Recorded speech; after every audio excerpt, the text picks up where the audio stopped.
Let me tell you how it really feels. The first time I fired up the King 95, I wasn't just launching a game. I felt in control. Not just performance for performance's sake, but that unmistakable sense that your machine finally matches what you want it to do.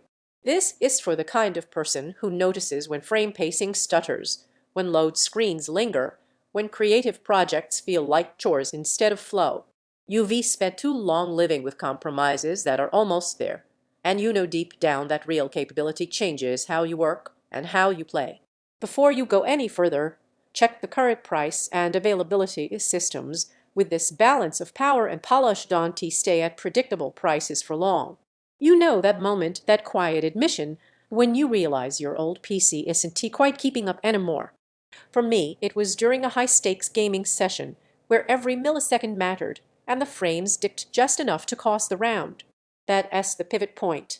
Once you experience performance that stays consistently high without screaming for attention, everything weaker starts to feel like an obstacle you once tolerated. The relief is immediate. Games feel fluid instead of forced. Load times shrink from patience tests into incidental details. Creative workloads, rendering, exporting, multitasking start to feel efficient instead of draining. You don't just see the difference. You feel it in the way your workflow flows and your kills stack up without interruption. Day-to-day use changes how you think about your machine. You start launching projects you used to hesitate on. You play at settings that used to feel out of reach. You stop budgeting your time around load screens and start using it for actual doing. Whether it's next-gen games, massive world sims, or heavy editing timelines, the King 95 doesn't ask you to downscale your expectations, it supports them. What surprises you most isn't just the headline specs, it's how balanced it feels. The RTX 5070 Ti handles visuals with confidence without bottlenecking the processor. The DDR5 memory keeps everything snappy, and the Gen4 NVMe SSD turns waiting into a relic. Once you've had that harmony, lesser builds start to feel like compromises stitched together instead of a unified performance tool. Don't wait on price swings or stock quirks.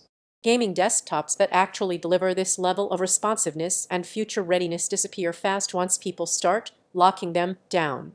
If you're hesitating because you think maybe it's too much a machine for what you do now, here's where that doubt flips. It's not overkill, it's margin.